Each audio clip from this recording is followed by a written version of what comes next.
Moves us along to our,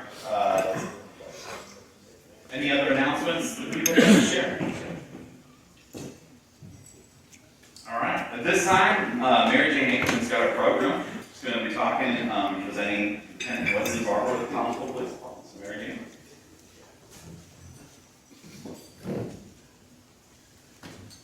Thanks, David. Thank you especially to our special guests at the front table. They will introduce me, invited guests, but we'll introduce them in just a moment. I especially want to thank Chief Katner for joining us today, and John Bryan, who is with High Point Canines, and he trains the dogs. Our police department has had a canine unit for how long? Since 2003, and before that it was since the mid-80s. Since a long time. I'll let them tell you the details about that, but I know when they first got their canines that Rotary was involved in raising funds for that. One of the canine officers is retiring and they are looking to replace that dog. Rotary is going to help raise the funds for that. I want to plant that in your head before you hear them talk about it, before you see the demonstration of the dog, because I want to ask today that you consider making a donation or reaching out to someone you know that would be interested in donating for a new dog. A new dog costs about $10,000 for the dog and the training of the dog and the officer. We are already a third of the way there. We received a $3,000 grant from Huntsville Community Foundation for that. The Women's Club has made a donation. And so we are well on our way to that $10,000. But I did want to just put that out there for you. In the cart buckets on your table are the little slips of paper where you can put down and hope will bill you. So I encourage you to do that, and if it's something that you want to think about, you know someone else who might be interested, please reach out to me. We can reach out to any of these gentlemen. They can help us talk to people about the work that the canine unit does and the benefits it is to our community. So with that in mind, I'd like to ask Lieutenant Wesley Barber to talk a little bit more about the canine unit. Lieutenant Barber's been with the Huntsville Police Department for 20 years in March. He has been with criminal investigation, special operations canine unit, and he's now lieutenant in charge of the canine unit and also professional standards. So thank you very much for being here, and we look forward to hearing what you have to say and seeing the dogs in action. Hey, how is everybody today? I want to start off and thank the Rotary Club for their continued support. Our unit wouldn't be what it is without you guys. Ever since John Elgin got his first dog back in 2003 or 2004, you guys have supported our unit nonstop, and we genuinely and sincerely appreciate it. Our current unit is consisted of 5 dog teams. If you guys want to come here, I'll introduce you guys real quick. One guy can't come because he had a bowel movement today. So this is Officer Sutton. He has his canine drill coat. Officer Vogler, he has his canine Flash. Officer Amos, canine Kaiser, and Officer Watkins, canine Hound. Officer Amos's dog is the one that's getting ready to retire. He's having some hip and leg issues, so he doesn't have a whole lot longer left in his service ability.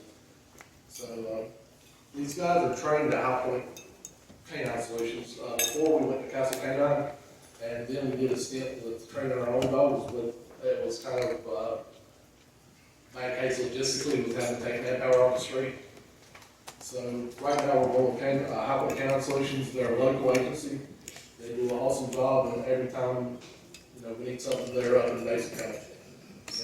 They do an awesome job. These dogs are trained in apprehension, tracking, narcotic search, area search, this is something, building search. That's it. And they're trained just like a pet dog. they work for rewards, and instead of giving them a treat for doing something good, these guys give them a toy. And they know how to respond to the toy, they know which toy they get whenever they do something, and they also know, when you get out to do a certain activity, you give them a certain toy. So, they're, really well trained, and the guys spent 14 days straight at High Point Canine Solutions. Whenever they're done, their dog is trained at a basic level, and it's up to them to spend hours upon hours upon hours training their dog to get up to the level that we want to be and we want to stay. And when I had my dog, I put in hours that took away from my family, it took away from my kids, but you know, something you got to do. You have to love this position to be able to do it. And you have to have a strong personality so the dog doesn't take advantage of you. Mike, you want to give them a little talk about how you train at High Point Canine Solutions? Yeah, so High Point Canine Solutions, it was 12 straight days of basically 8 to 5 they said, but some nights was 6, 7, or 8 o'clock when we got out of there. Yes, sir. don't mind, use the mic. Use the mic, plus the people on Facebook. Now, that's Yes, sir. With High Point Canine Solutions, it was just 12 straight days of training. No weekends, just 12 straight days, 8 to 5. Some nights were 6, 7, 8 o'clock when we got out of there. That first introduced you to the dog, make sure you and the dog mesh, just like us. All dogs have their own personalities, so you have to make sure your personalities don't clash with each other. If you do, then they have to get you a dog. You basically just, first half of the day, the very first day, you just play ball with the dog, make sure that he likes you, more than anything, don't get bit. Then you get into narcotics. Narcotics is, it's like a dance, basically, you have to keep switching hands with the leads, I'll say. And especially dance with the dog, because the dog smells the narcotics and alerts, which we might move here, demonstration here in a couple minutes about that, with Officer Anderson's dog, Kaiser. Very fun time, very exhausting, 12 straight days. By day 12, you're just feel exhausted when you're in bed, you need a massage, hungry before they ate all week, all 12 days. Very fun time though, I mean, I enjoyed it, I'm sure these guys enjoyed it as well. Have any questions about the school? Yes, sir. The High Point Canine Solutions, are they, do they get their own dogs young and start them, or where are they drawing? What kind of pool are they drawing from? That'll be a question to Mr. Grant right here. He's actually going to train my dog. Yes, up here with please. Thank you, Rotary, for having us. Food is good. Rotary and police departments, I like when I see you all work together. You're the lifeblood of the community, you're the unsung heroes. The smallest things you do make the biggest difference in people's lives. That's real special and something to be proud of.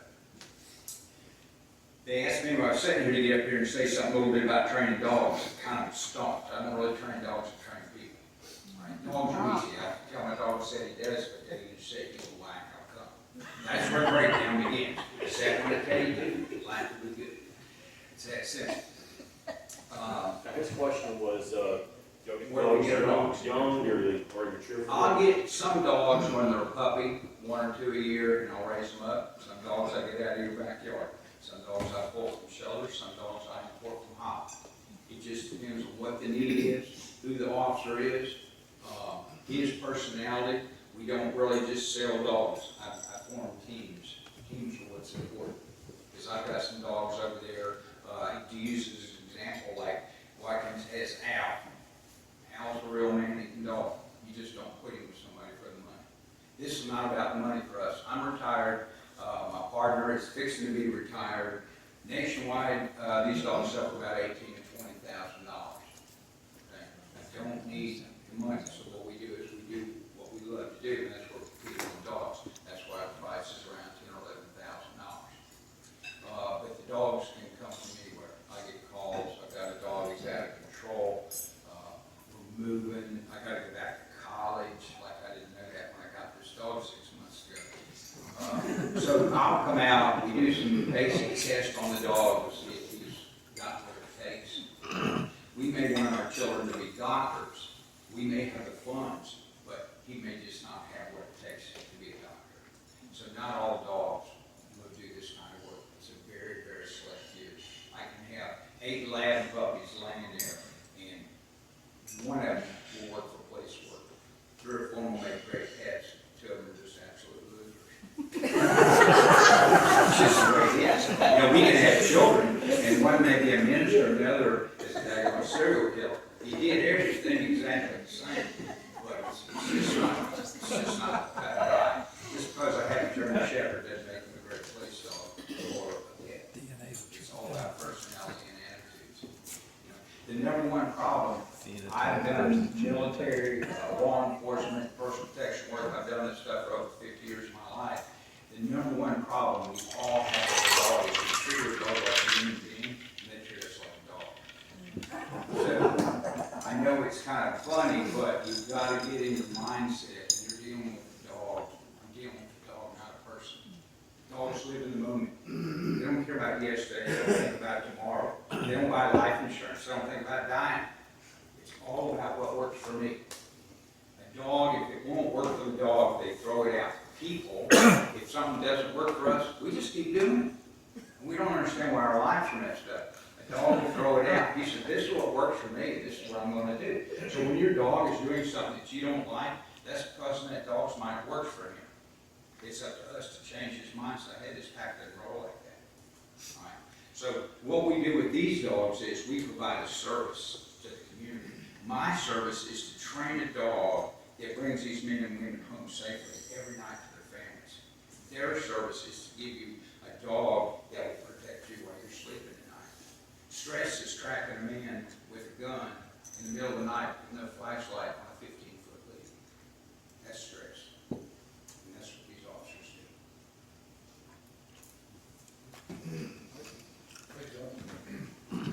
All right, now let's get it over here. Working Kaiser, he's the old man of the group, so he's a little bit more laid back and a little bit more friendly than everybody. No question.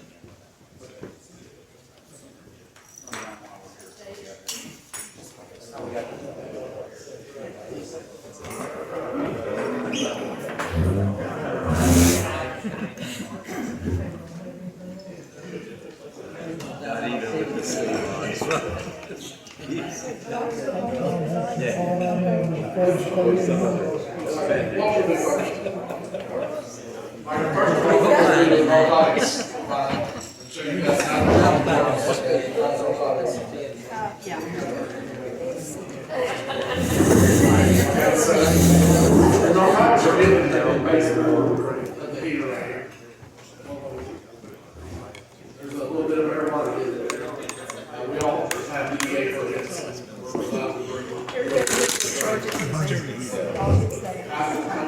Yeah, you might want to move over this one. I think I'm okay. It's the same kind of thing. Yes, sir. Is there a special diet that you feed these dogs? We feed ours Royal Canin. Royal Canin is the type of food we feed them. They don't get any type of other scraps or people food or anything. It's just strictly dog food. And for what we found, the Royal Canin keeps their stomachs nice and settled, and we don't have a lot of accidents. How old is the dog you were retiring? Kaiser's getting ready to be 9 years old. How long has he been in service? Since he was 7 years. 7 years in service? Yes, sir. Kaiser and Bill came in together, and they were trained in-house. Will he go home with you? Yes, sir, they all go home. That was my question. Yes, the city sells this to us, the surplus property for dollars. Are beards required? Sir, Are beards required? I guess to be our unit, they are. All right, everybody, this is Kaiser. Kaiser is a 9-year-old German Shepherd, Belgian Malinois mix. And he was trained for the Smith Box. Sorry, show him how you start off. So before I start Kaiser on any kind of exercise, I'll sit him. Well, in this exercise, I'll sit him. Sometimes I gotta calm him down a little bit. He's like ready to work. Once we're ready, I'll shoot him in, and he'll start sniffing, looking for the drugs. The biggest thing, it's not just one thing to let you know he's found it. It's a change in behavior. So he'll be sniffing. You might see his head flip back, body posture change, tense up, and then hopefully his final response should be a sit and stare where he thinks the drugs are. Hank, come on. So there's some drugs somewhere up here. Hope he finds them. Aw.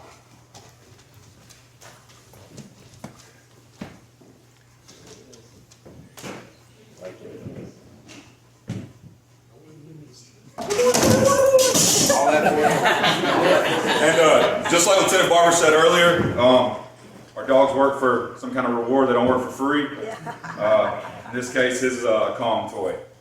So. That's cool.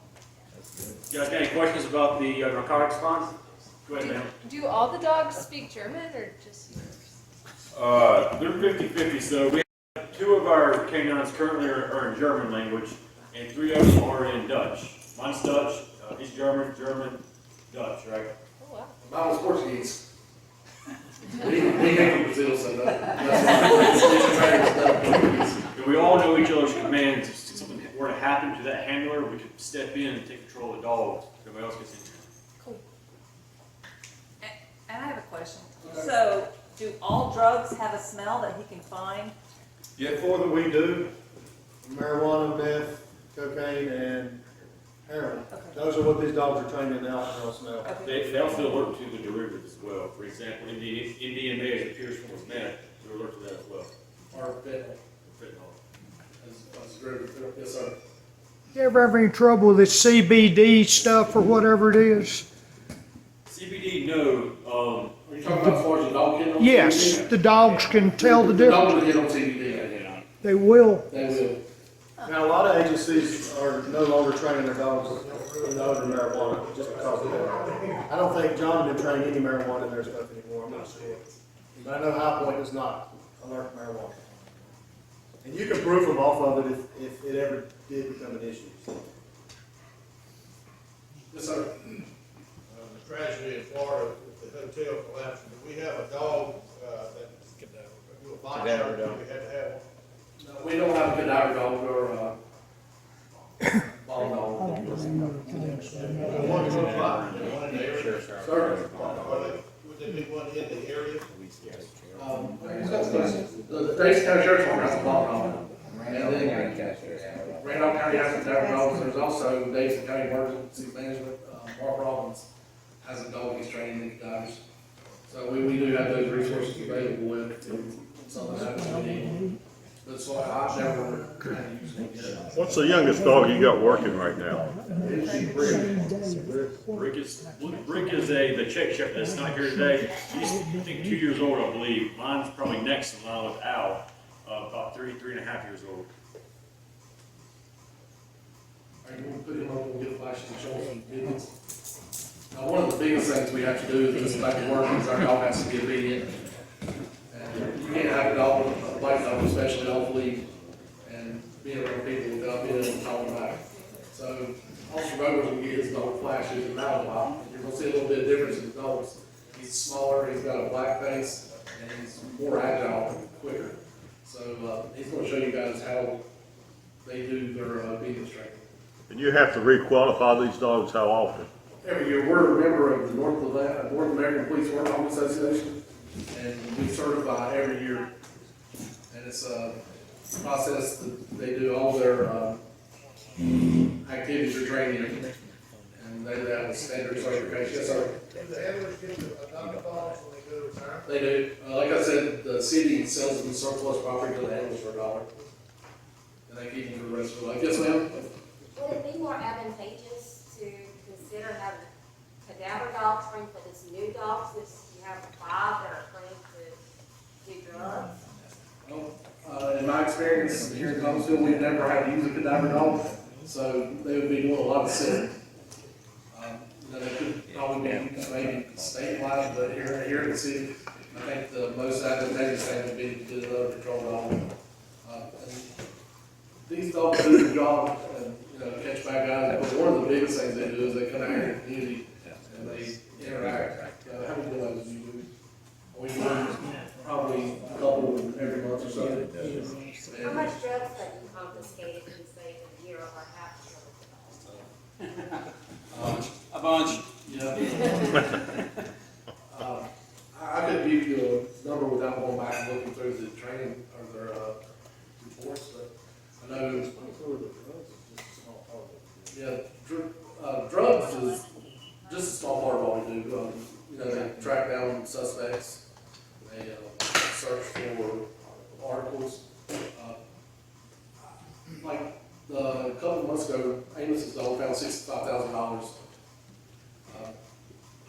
How many guns have you seen with your dog? A lot. They've done a lot of good in the community. And like I said before, they also do good with these demonstrations. They have one that they're having kids camp at the rec center and provide the demonstration with the kids, and those kids absolutely love the dogs. You know, it's the way to bridge the gap. And these guys all do a fantastic job being able to do it. Any other questions before Mike comes in?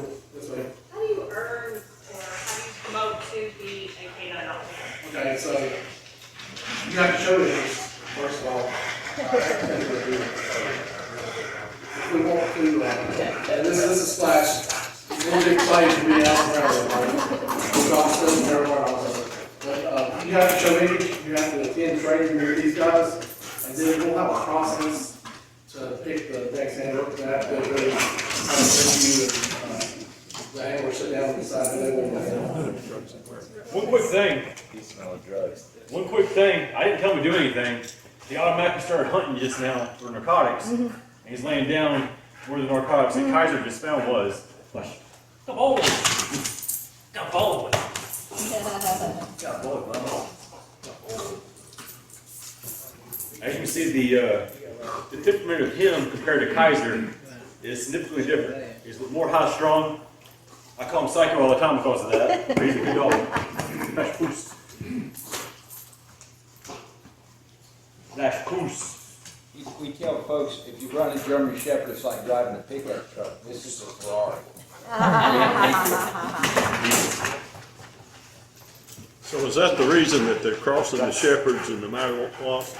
They get a more handle-friendly dog? There's all types of reasons for that. People are crossing, labs with poodles and designer mutt dogs is what they are.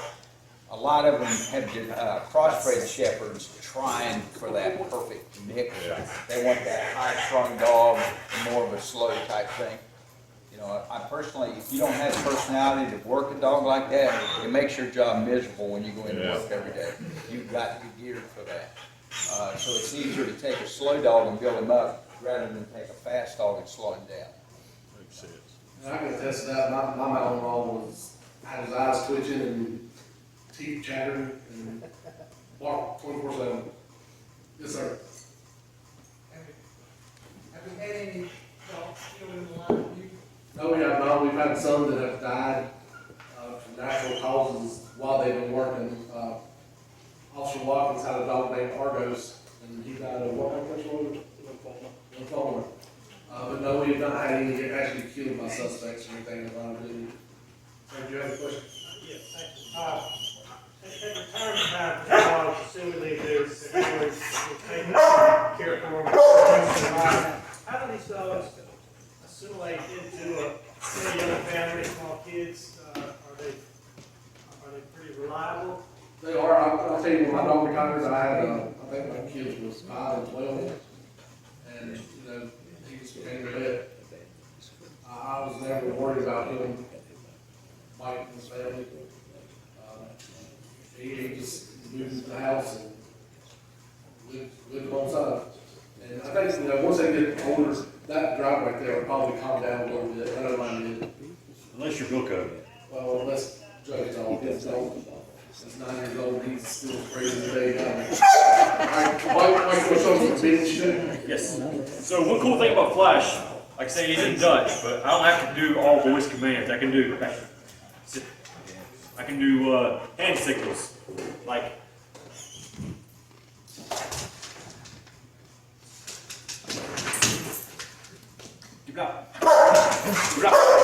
That's.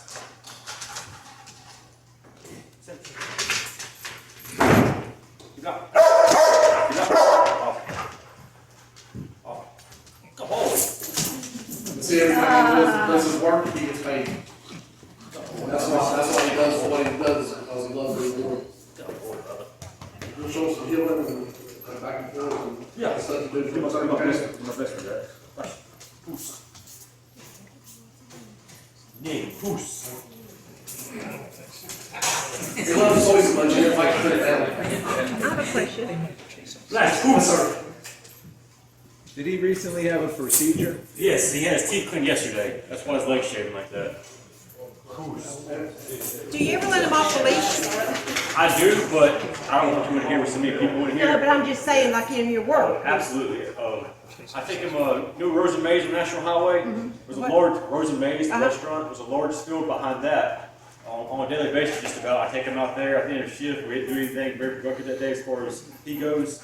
Then I'll go out there and throw a ball with him until I get tired, because he won't get tired. Now, when we're working, I think the question was why we work. Right. No, we try to keep our dogs on lead because it's control. Right. These dogs are trained to bite, and you just don't know what they're going to do. Unless we send him to bite somebody, he's going to be on lead. That's right, I wondered if you had to run along with him the whole time he was running. Now, man, if there's a bad guy and he takes off running and it's a bite situation, we're going to click it and send him. It's not something that happens often, but me and Ryan have experienced it once or twice. I think you have too. Any other questions?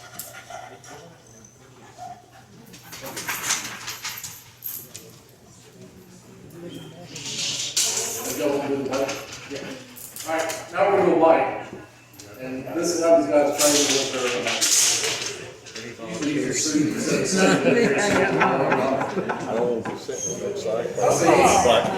The nose is soft. Stop rusting my dog! Stop rusting my dog! Stop! Good boy, buddy. Good boy. Good boy. Good boy, Crash. There you go. Good boy. Good boy. Don't look at her name, look what the dog tells them. He's happy. He's not being mean to Mike, this is his game. So I'm a toy that's even better than that ball. Suspect, stop fighting my dog. Good boy. Good boy, buddy. Good boy. Catch push. Catch push.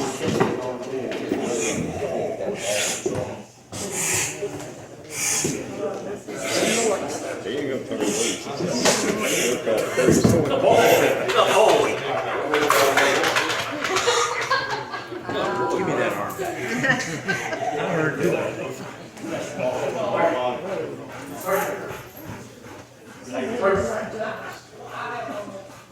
Okay.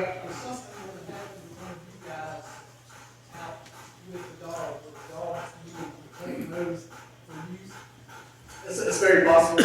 We would try to get another handler out there to actually get the dog, but sometimes that's not possible, so, we have to rely on our other officers to get the dog.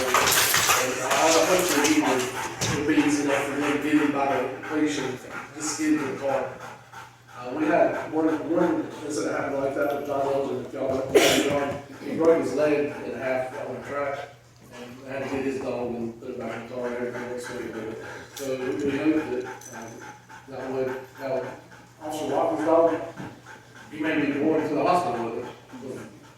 He doesn't really like anybody else. So he's not a very nice fellow. Like John said, he's a man. And you firing weapons around them so they're used to that? We do. I don't know about certifications now, just civil service. They have to stay with your firing weapon side. When I did it, we had you shoot 2 shots, and then the guy doing the decoy work with the sleeve would shoot 2 shots. The dog would have to stay until you see him after your shots are fired. And that was kind of a hard thing for most dogs, because once they hear that shot fired, they want to get to it and get the bad guy. Anybody else have anything?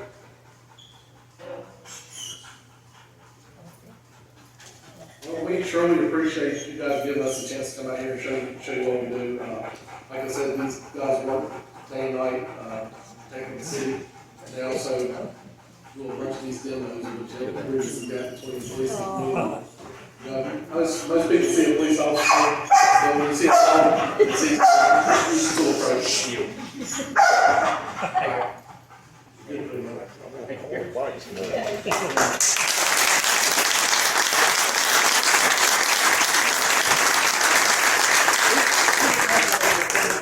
is actually a ballistic vest for the dog. If we have a bad situation with the arm disabled, then we would put this on before we took the dog out, just protect the dog and protect the city's investment. And, this is what they wear when they do tracks, they put this on. And, dog. This is the first aid kit for the dog. And we're, in the process of getting new, better first aid kits made. What's the dog going? Dr. Goho with Total Care. Yep. He's in the process of building us high quality first aid kits with everything we need from Narcan to blood clot and stuff. So we appreciate all the work he's done with us too. And like I said, appreciate all you guys' support over the years. And I also want to thank Chief Katner and Major Clark. They provide us more support than we could ever ask for. But, thanks, everybody.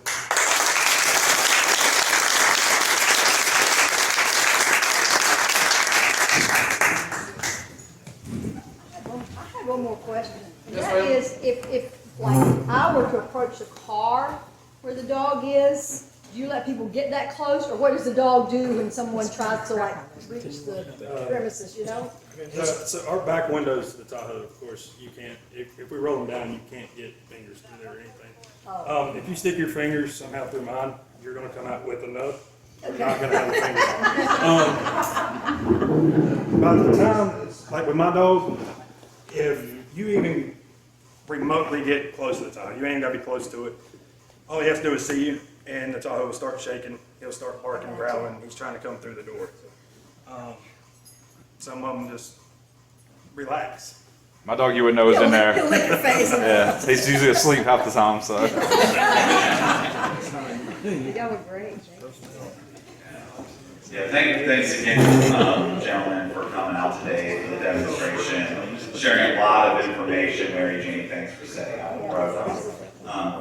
Just a quick reminder about in the car buckets, those are the slips that if you want to do a contribution to raise money, we can easily get to the 10,000 that's needed for this K-9 and help out the Thomasville Police Department.